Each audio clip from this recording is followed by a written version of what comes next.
Why is BBC so single-minded in its attacks on you? Well, don't look at BBC. I mean, you know this. You can't look at BBC as a media organization. What funds the BBC?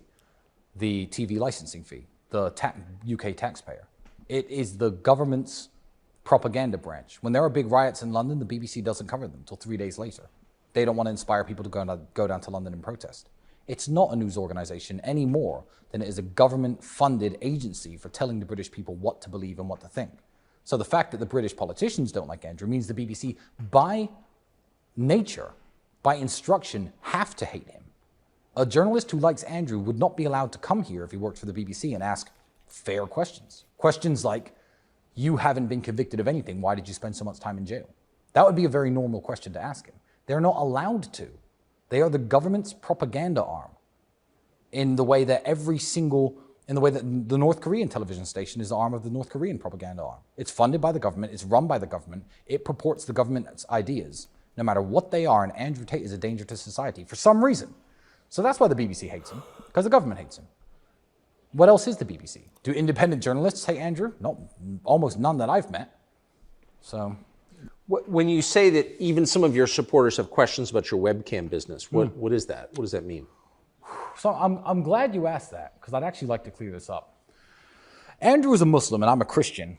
In a previous life, me and my brother used to run a streaming company, essentially, where pretty girls would stream online and talk to dudes online. You know, there was some nudity involved. And it was a studio, essentially. The girls worked for my company. They had contracts to work for my company. They got paid very, very well. And people were like, they were involved in that business where they recruited women. Is that what they're investigating for the human trafficking allegations? No.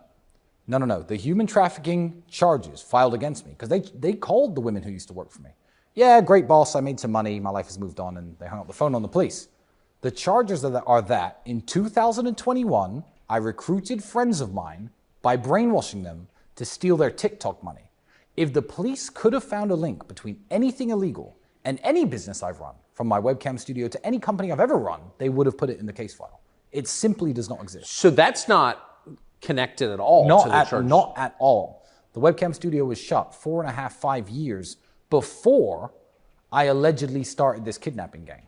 So they're not connected. So you do not run a web business now? No, absolutely not. And also, none of the alleged victims are girls who've ever worked at my streaming company in the past. There's zero connection at all. But I get why well-intentioned fans of mine will be like, oh, well, he was talking about this business he used to run. Was he trafficking those people? That's a very fair question.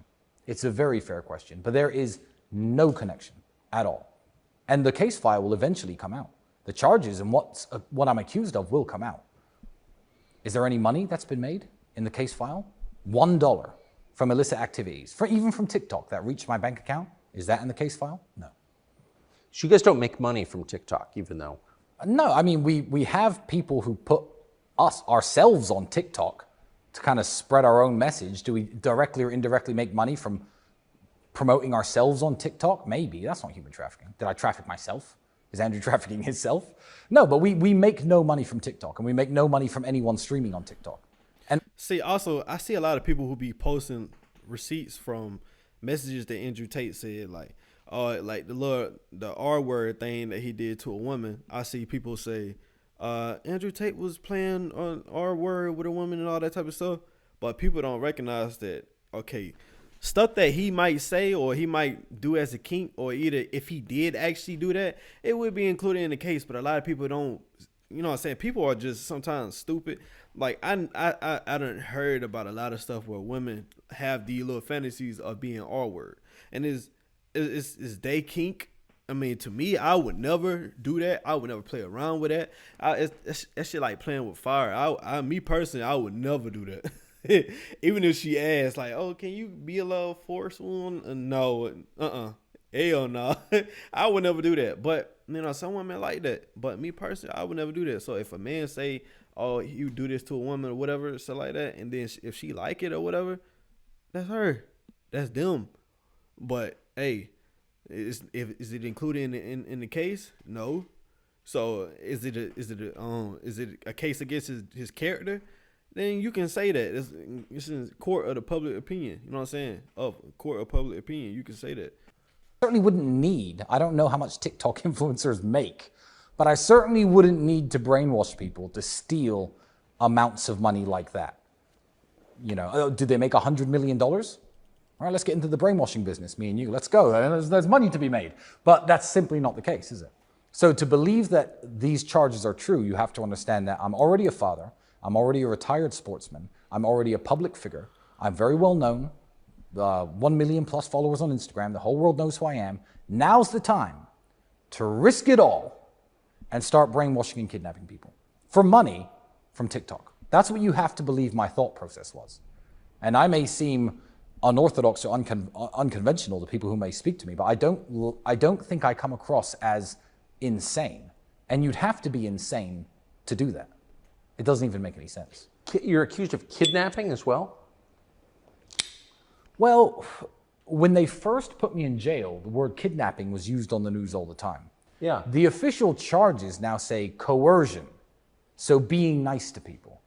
That's what's in the charges. I'm nice to people, and that's how I've kidnapped them, one way or another.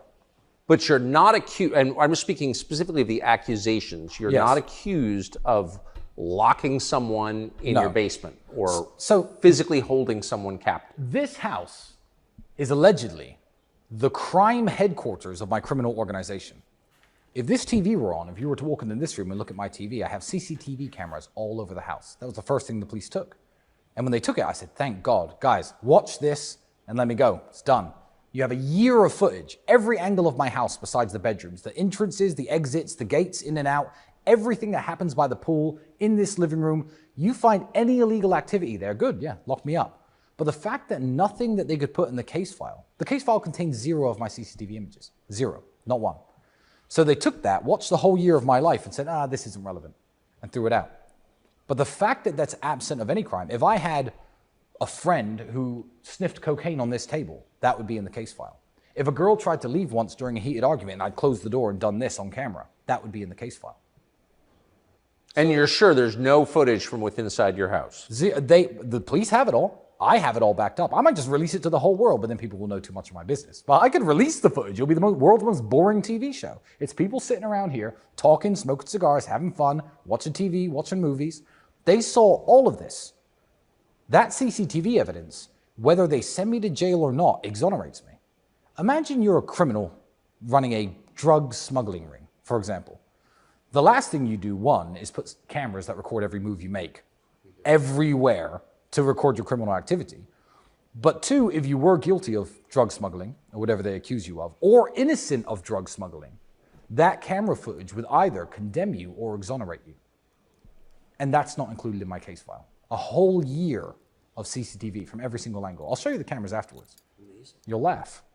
You'll laugh. It's fun. Hey, if you like this video right here, make sure you like, comment, subscribe. Also, follow me on Instagram at KM.Little with 2 E's. Also, I have a Patreon, and I also have a private community where I talk to y'all 2-3 hours every single day. It's in the link below, also with the Discord. So join the Discord.